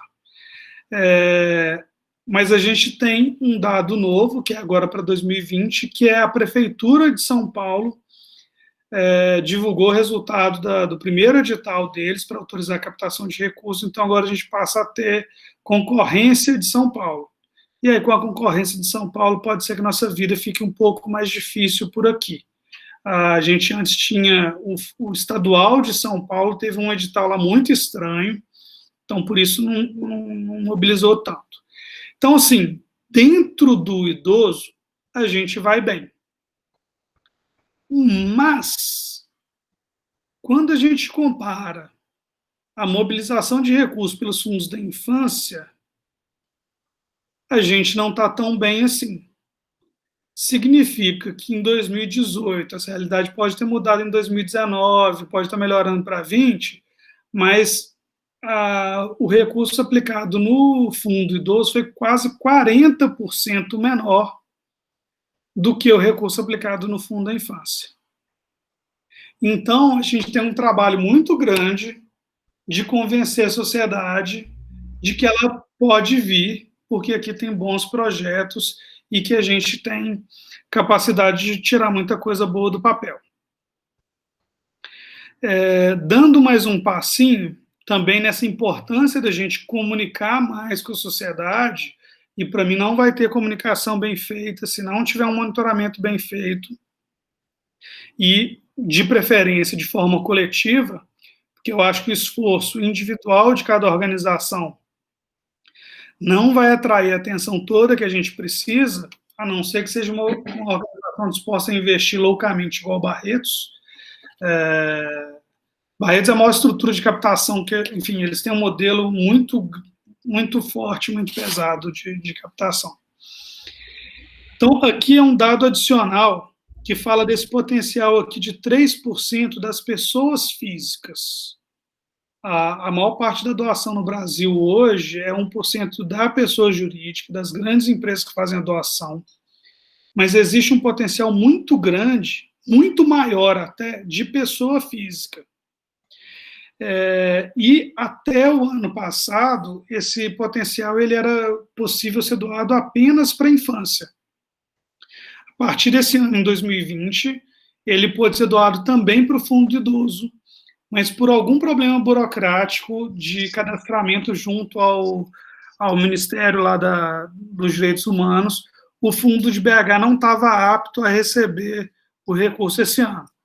Essa doação no ato da declaração do imposto de renda. Gente, nós estamos falando de 150 milhões de reais de potencial se todo o Belo Horizontino que fez a declaração do imposto de renda em 2018 tivesse doado para o fundo da infância. 159 milhões de reais. E é só destinação, né? Não é doação de fato. Aquilo vai ser integralmente abatido do imposto de renda. E é no ato da declaração. Esse 3% ele é em abril. Esse 6% é em dezembro. É muito difícil fazer em dezembro. Entre Natal e Réveillon, convencer a pessoa a fazer a doação de 6% é complexo. Agora, os 3% é em abril. Na hora de fazer a declaração, você consegue fazer pelo sistema da Receita Federal. Então, esse recurso aqui está mais fácil de a gente acessar. E é muito recurso. 159 milhões. Lembrando que a gente está falando que todos os fundos do idoso, em 2018, receberam 188 milhões em doação. E que BH captou 12 milhões em 2018. E eu estou falando que se todas as pessoas físicas que declararam completo em 2018 tivessem feito a opção de destinar os 3%, deixar em Belo Horizonte, seria quase 160 milhões de reais. A realidade foi que apenas 828 pessoas fizeram essa opção e rendeu apenas R$ 916 mil. Isso é...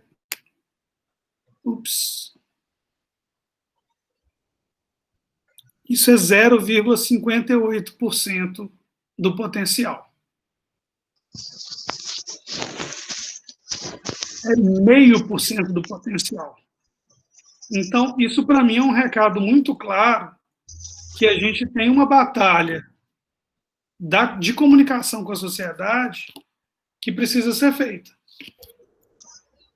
E que, olhando essa batalha por esse indicador, eu diria que é uma batalha que a gente está perdendo, que a gente está longe de alcançar um resultado. Então, esse ano, a declaração de 2020 foi só em BH, só para o Fundo da Infância, não dava para fazer para o Fundo Idoso. Para o ano que vem, eu tenho certeza que o Conselho, a Secretaria, vai ajustar esse processo lá com o Ministério dos Direitos Humanos, a gente vai ter a opção de fazer a destinação para o Conselho do Idoso, para o Fundo Idoso de BH, e aí idoso mais criança juntos, a gente vai ter essa oportunidade de melhorar essa conta. Do imposto de renda desse ano, eles resolveram no finalzinho da declaração, no dia 30 finalzinho de junho, já estava apto para fazer a doação. Para o idoso? Para o idoso. Eu consegui fazer, eu alertei à época o pessoal da assistência que não estava fazendo a opção de doação.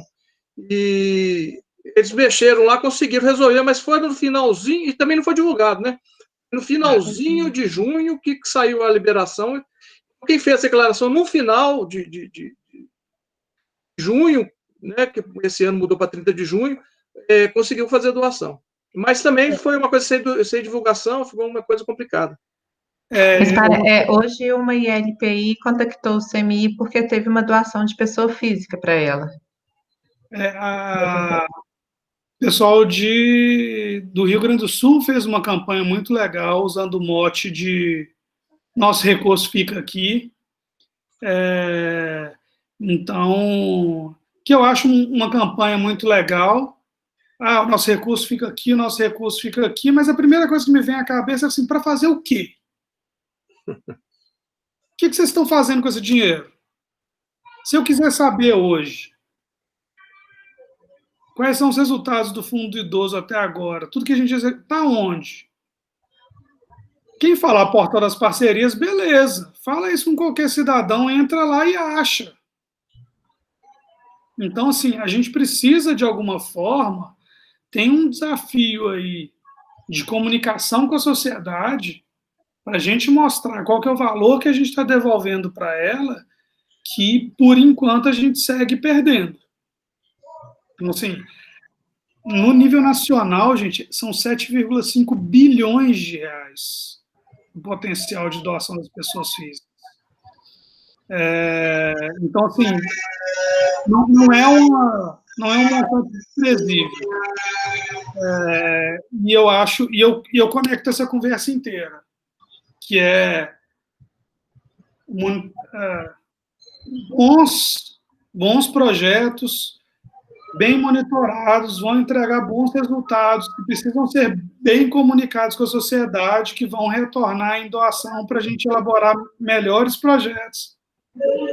Monitorar bem, entregar bem, bom resultado, comunicar e receber doação. Se a gente não fizer esse ciclo completo, a gente vai ficar nesse padrão que a gente está aí. Beleza, ano passado foi 25 milhões, mas são poucos fundos que têm regulamentado pelo Brasil. Com mais fundos sendo regulamentados, a competição vai aumentar e a gente vai ficar nesse patamar. Enfim. E eu acho que a gente tem potencial para muito mais. Demanda para muito mais, eu não tenho dúvida. A população de idosos vai dobrar nos próximos 20 anos. A gente não tem estrutura para atender nem a população atual. A gente está começando a discutir centro-dia e está falando de para a cidade. Uma cidade que tem, né, quantos bairros, quantas regionais, centro-dia pressupõe essa movimentação. Enfim, é legal, melhor que zero, mas não... Então, assim, temos muita coisa para fazer. Temos que manter essa turma toda ativa, temos que melhorar a infraestrutura de saúde para atendê-los, temos que melhorar o acolhimento nas ILPIs, criar centro de... Enfim, desafio não falta.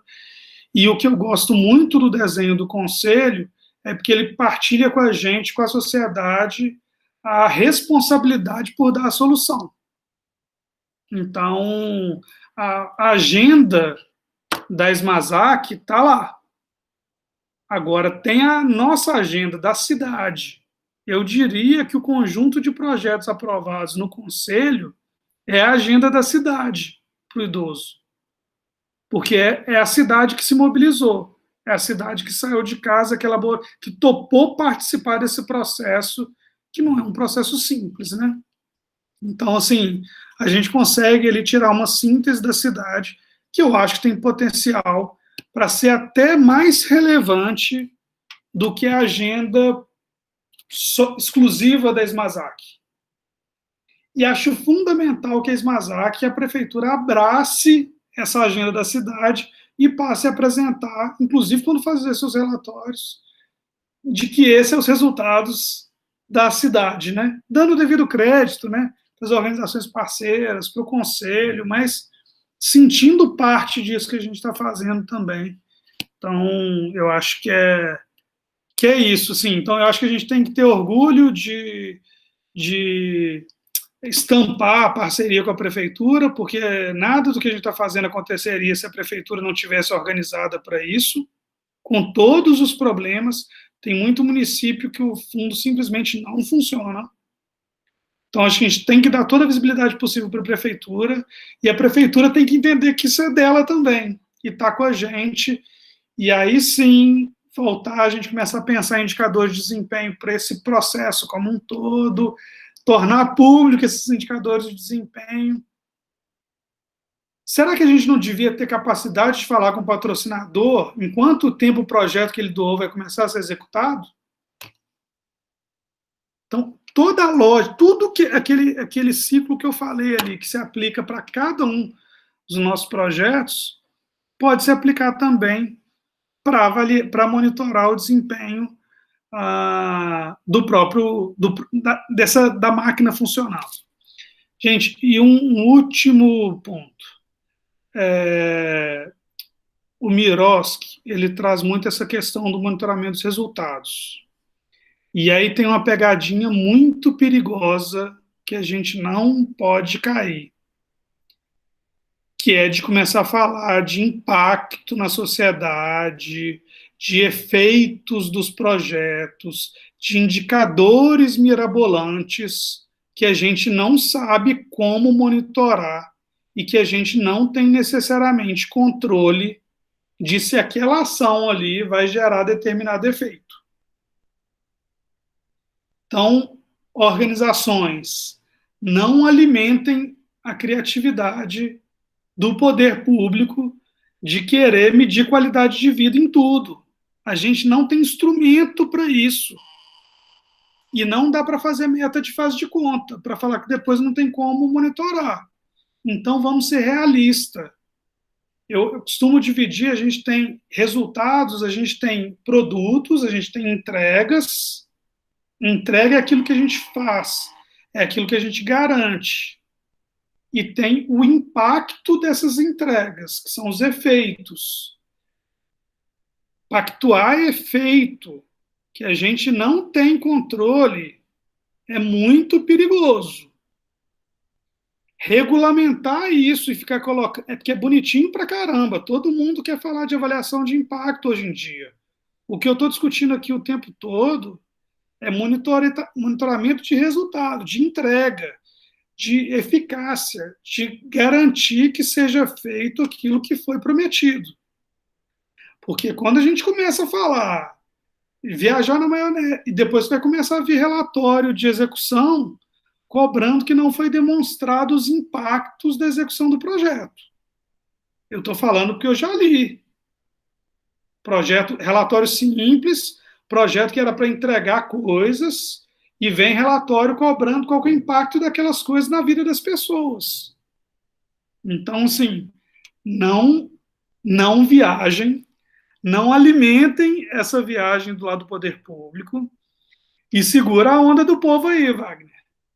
A gente tem que fazer um monitoramento muito bem feito de que tudo que foi proposto ser executado, de fato, está sendo executado, mas a gente tem que ter um cuidado muito grande de colocar como avaliação de desempenho daquele projeto um efeito na sociedade que depende de outras variáveis, que tem questão de renda, de saúde, enfim, que é difícil isolar.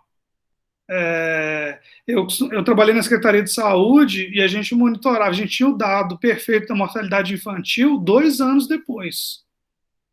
Então, como que eu fecho o relatório de um projeto e peço para esperar 2 anos para falar se ele impactou ou não na mortalidade infantil? Mortalidade infantil é influenciado pela qualidade do hospital na hora do parto, pelo pré-natal e pela escolaridade da mãe. Como que eu vou prometer um projeto que vai impactar em qualidade infantil? Então, acho que a gente tem que ter muito cuidado para prometer dentro do que a gente consegue cumprir e dentro do que a gente consegue monitorar. Então, esse cuidado. E aí, de novo, se a gente fez um projeto viajado, prometeu coisas que não dá para monitorar, não monitorou ao longo do ano inteiro, ficou só fazendo os relatórios lá meio solto. Na hora de fazer o próximo projeto, a gente vai prometer a mesma viagem. Se a gente se obrigar a monitorar e ver se é palpável, se é quantificável, se eu consigo, se eu tenho meio de... O Wagner falou de meio de verificação. Se eu tenho meio de verificação para gerar evidência de que aquilo de fato está sendo feito, beleza, isso aqui é um bom indicador, é uma boa meta para um projeto que está sendo financiado. A avaliação de impacto a gente vai fazer depois lá com projeto de pesquisa, projetos separados para fazer essa avaliação de impacto. Senão é muito perigoso a gente cair nessa pegadinha. Aqui, por coincidência, eu estou aqui no artigo 56 do decreto municipal que cobre exatamente esses pontos. Pois, quem escreveu isso? Por coincidência. Não, eu sei que está escrito. O decreto, eu não sei se ele foi alterado, mas tinha um momento que ele falava que você tem que demonstrar o impacto econômico do seu projeto. Vocês estão de sacanagem? Imagina um projeto da ILPI. Você quer mesmo que uma ILPI demonstre o impacto econômico? Que impacto econômico? Assim, gente, a gente tem que refletir se a gente está criando as regras, as normas, o decreto da prefeitura, está na nossa mão fazer ajuste, né? Tipo, 100% da governabilidade do município. A gente quer empurrar as organizações para longe ou trazer as organizações para perto. Qualquer ILPI que você pedir para demonstrar os impactos na sociedade e os impactos econômicos do projeto, você eliminou ela de cara. E aí depois a gente vai olhar e vai assim, são sempre as mesmas organizações que estão aqui. A gente inventa, complexifica, exige um nível técnico que não está disponível na média das organizações da sociedade e depois se espanta que ninguém cumpre. A gente põe no decreto coisa para a gente tomar paulada depois. E é todo mundo junto, cara. Porque a organização vai tomar paulada, mas depois vai vir o Tribunal de Contas e vai cobrar da prefeitura por que não está demonstrado o impacto econômico do projeto, sendo que ninguém sabe fazer essa análise. Eu conheço uma organização na região metropolitana que já conseguiu fazer, e não é uma coisa que se faça periodicamente, mas foi feito uma vez num trabalho que eu acho que demorou 1 ano inteiro para se medir o impacto socioeconômico dos projetos continuados. Assim, conheço uma agora, aposto que quem fez o decreto é advogado.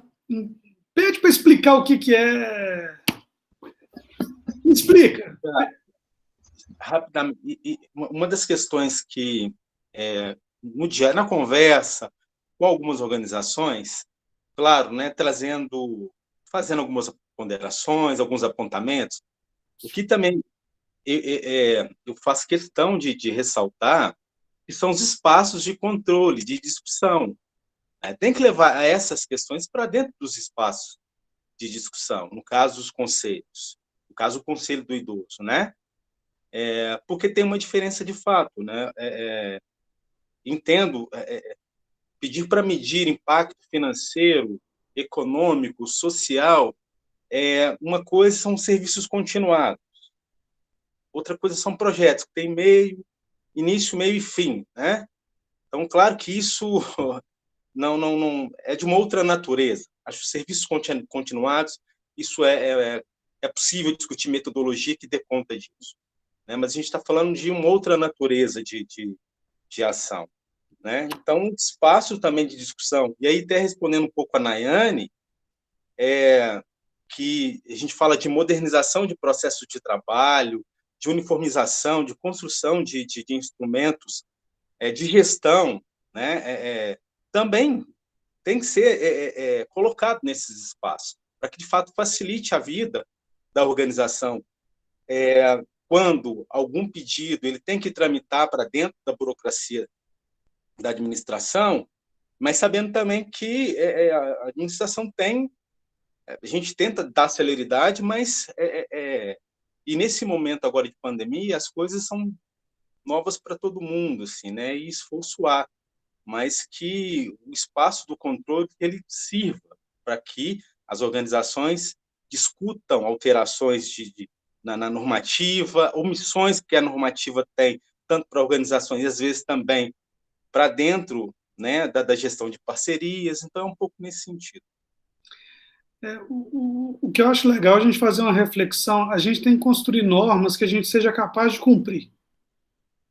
E não normas lindas e ideais, sabe? Então, eu falo, Wagner, mesmo os planos de trabalho continuados, você pegar um plano de trabalho de uma LPI, tem uns 15 indicadores jogados lá, que eu tenho quase certeza que ninguém nunca olhou para eles. Mas tem uns até legais, assim, bonitões, assim, tipo... mas não servem para nada. Eu trocaria por 3 simplesinhos, verificáveis, que eu, de fato, conseguisse acompanhar com a organização para saber se ela está fazendo ou não. Então, assim, gente, eu estou falando isso com vocês, e eu tenho feito discussões semelhantes com empresas também. Tem empresa que nunca acompanhou projeto nenhum na vida. Aí, de repente, ela quer fazer a avaliação de impacto. Aí eu tenho que falar com ela assim, amigo, você patrocinou uma escolinha de futebol para 30 meninos, você está querendo saber se impactou o IDEB do município? Tipo assim, menos... Por que você não acompanha se de fato está tendo aula para os 30 meninos e se eles estão tendo um controle de frequência? 2 coisas. 30 meninos matricularam? Qual que foi a frequência? Já é um excelente começo. Se você não conseguiu fazer nem isso nunca na sua vida, não dê um passo adiante. Então, assim, vamos combinar o simples, mas vamos fazer o simples. Se a gente pegar os 4 anos de histórico do Miroski, a gente não fez quase nada do que está prometido na legislação. E a legislação promete coisa pra caramba. Então, promete a análise econômica, análise de impacto, mas no final das contas a gente não monitora nem se está fazendo ou não. Falou que ia entregar 500 kits, entregou os 500 kits? É isso, assim, a primeira pergunta, o projeto é exclusivamente entregar 500 kits. Primeira pergunta que eu faço, dá para conferir, dá para ter clareza que entregou os 500 kits? O principal monitoramento desse projeto é esse. Não, isso agora a gente está seguro, a gente está redondo, a gente consegue fazer esse monitoramento, tem meio de verificação, isso aqui, então beleza. Então agora vamos pensar se tem alguma medida de qualidade dessa história, mas vamos aos poucos. Só que aí vem a legislação e já coloca tudo lá, tipo, acho que eu não sei se mudou, porque a gente fez essa discussão, inclusive no Confoco, sobre essas coisas malucas aí do decreto. acho que pedia relatório trimestral de impacto econômico. Assim, gente, quem que escreveu isso aqui? Nós estamos fazendo coisa para a gente não cumprir. E é não cumprir junto. Não cumpre a organização, não cumpre o conselho e não cumpre a prefeitura. Depois vai ficar todo mundo de mão dada explicando por que a gente não cumpriu o que a gente inventou sem ter noção do que era, sabe? Então, assim, para mim, eu falo monitoramento do simples. Vamos conseguir demonstrar que a gente fez aquilo que a gente prometeu. Isso tem que ser demonstrável. Então, a gente tem que criar formas de registrar isso claramente, para que não tenha para que duas pessoas leiam, quem está de um lado, quem está do outro, leia, entenda a mesma coisa. Vaga é o quê? Vaga é a pessoa que assistiu o curso, é a vaga que eu abri, é vaga ou a pessoa tem... Cara, eu já cansei de ver isso de polêmica depois. Não, eu prometi vaga, eu prometi pessoa atendida.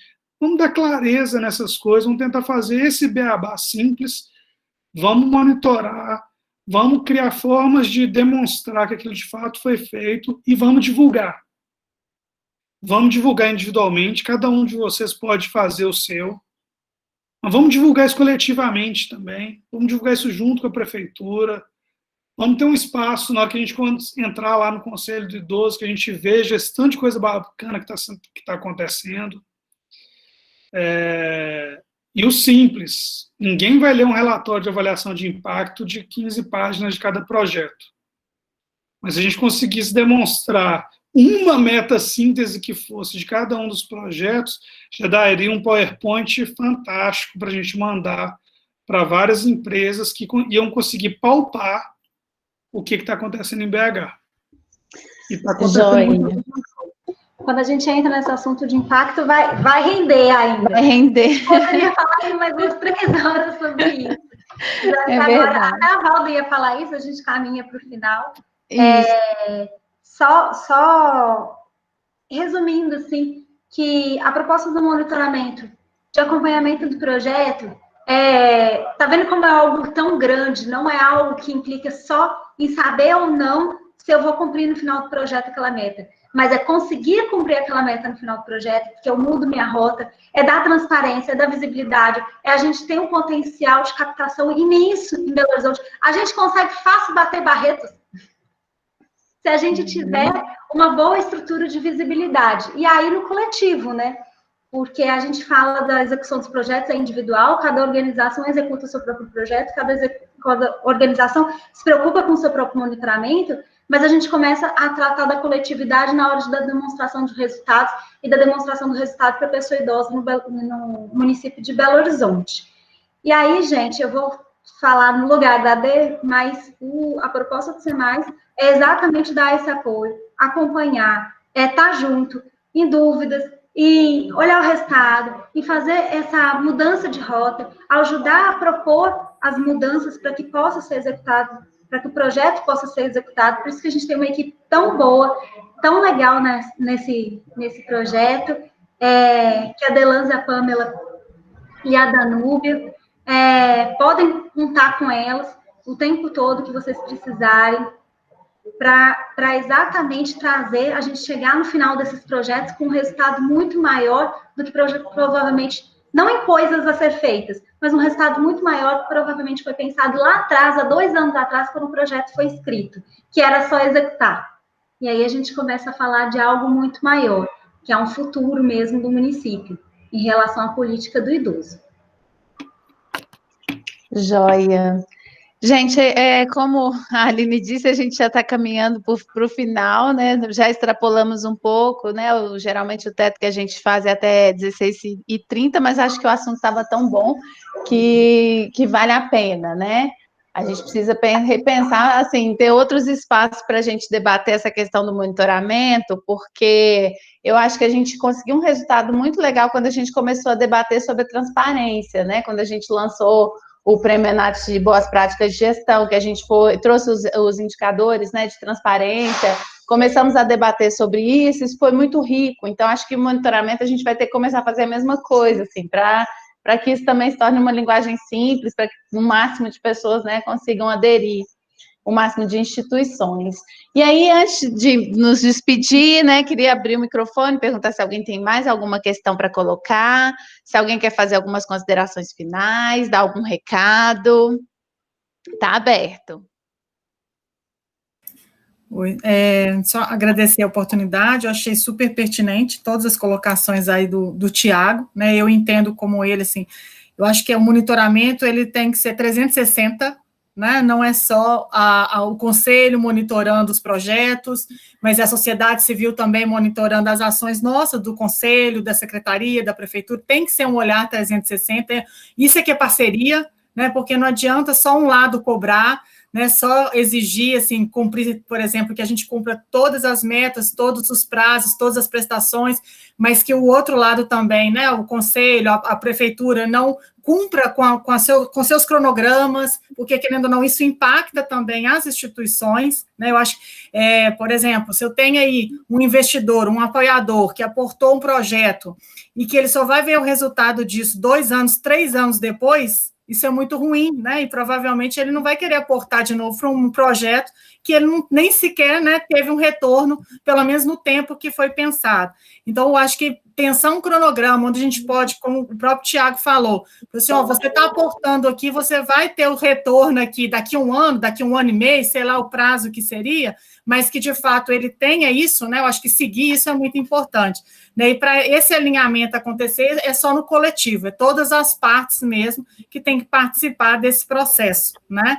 Então, como o Tiago falou, acho que é muito promissor a gente perceber que Belo Horizonte está lá, né, nos 3 primeiros, isso é muito bacana para a gente percebe um potencial sobre isso, mas representando aqui uma instituição, não só o conselho, mas uma instituição, os apoiadores cobram da gente também esse retorno. Eles querem saber o aporte deles, né? O que está acontecendo? Então, nesse momento da pandemia agora, que a gente está aqui esperando as adequações dos projetos, os apoiadores estão perguntando, e aí? O que vocês estão fazendo?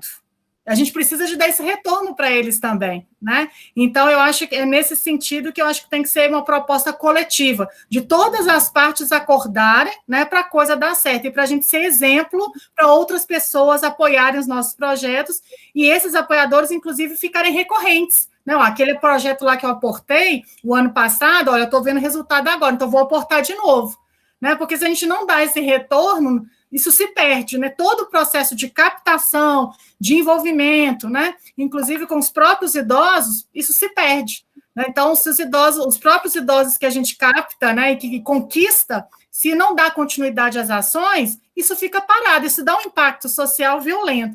Então, acho que esse acordo coletivo do monitoramento tem que ser de todas as partes. Então, agradeço aí, né, e a fala do Tiago aí, só complementando a minha posição. Obrigada. Obrigada, Nayane. Pode, Wagner, fica à vontade. Então, finalizando, eu quero, de fato, parabenizar, né, essa iniciativa do SEMAIS, e também, claro, pelo convite, de poder participar, de estar escutando aí o Tiago, a Aline, enfim, né, e ressaltar também, né, assim, acho que eu acompanho, viu, Tiago, bastante discussões que a BONG faz, né, essas terças jurídicas, enfim, principalmente nesse período de pandemia, né, eu acho que uma coisa que não podemos deixar de reconhecer que Belo Horizonte, né, a Prefeitura de Belo Horizonte, através, né, diretamente da SMASAC, foi uma das primeiras que nesse período de pandemia, onde outros municípios do país não se sabia o que fazer, né, qual que era o direcionamento, acho que Belo Horizonte saiu na frente quando ela solta, né, ou através do Conselho, solta aquele comunicado 03 de 2020, né, pedindo, depois de uma discussão, né, acho que teve um momento de todo mundo parar para entender o que estava acontecendo, então acho que isso também foi marca, acho que demarca por que Belo Horizonte, claro, através dessa rede que se tem de organizações muito qualificadas, em 2018, sai de um lugar, passa em 2019, né, a primeira em captação, isso também acho que diz muito do trabalho da prefeitura, de todo o esforço que a prefeitura vem fazendo, né, junto com a HPOP, dando todo o apoio, suporte. A gente sabe que tem muito que avançar, né? Mas eu acho que isso é importante demarcar, né? Inclusive, né, nesse caso aí, para quem financia, que com todo o esforço a prefeitura está tentando, né, se organizar internamente também para que, de fato, os projetos eles dê continuidade, porque, de fato, né, o objetivo maior é afiançar o direito dessa população idosa, né, desses que estão aí aguardando, estão nos seus territórios, né, aguardando a continuidade das execuções, enfim. Acho que é isso, e é isso. Muito obrigado pela oportunidade. Eu que agradeço, agradeço Tiago, Aline, Nayane, todos que participaram. Queria dizer que o nosso próximo encontro, a gente vai voltar para as quintas, a gente vai fazer no próximo dia 20 de agosto, então já estão convidados, nós estamos preparando uma oficina bem legal, que a gente vai dar notícia em breve.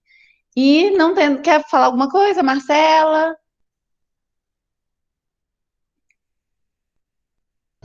Acho que é só agradecer mesmo mais uma vez, falar desse desafio mesmo, dessa construção. Concordo plenamente aí com a Nayane, nas falas dos tempos, de como que os combinados têm que ser muito bem feitos para que a gente tenha os resultados.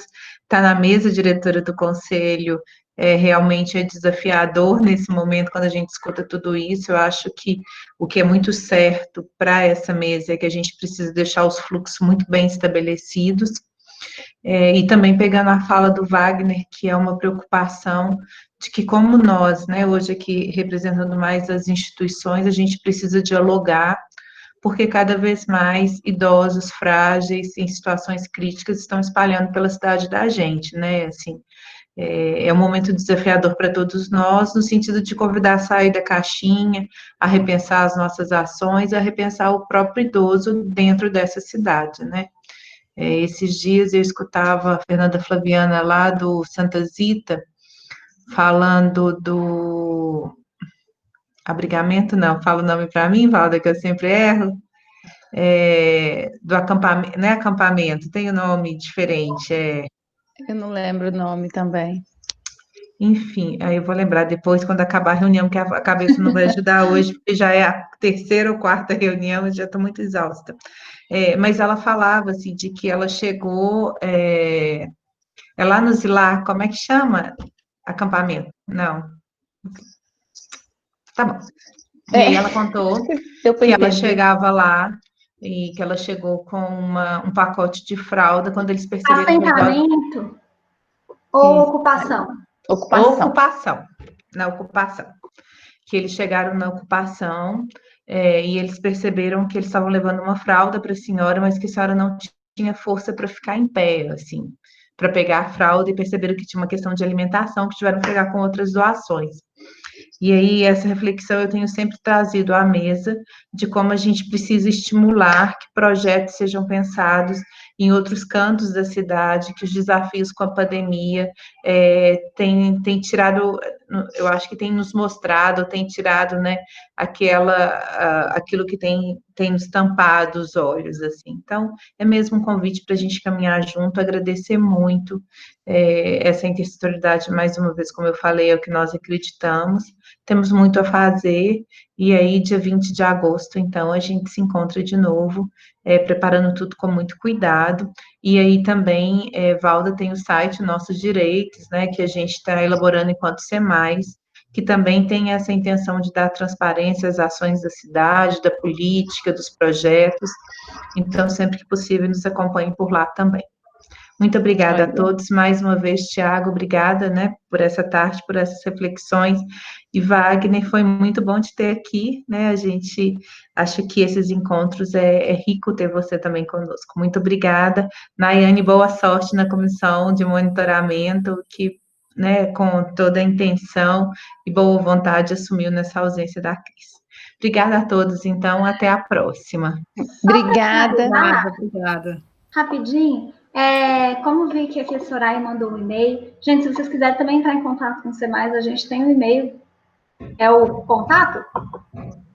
contato@semais.org.br. Nele vocês podem mandar um e-mail pedindo para entrar no nosso mailing para receber os convites dos eventos, pode mandar o celular se vocês quiserem fazer parte do grupo de WhatsApp, tá bom? Fiquem à vontade.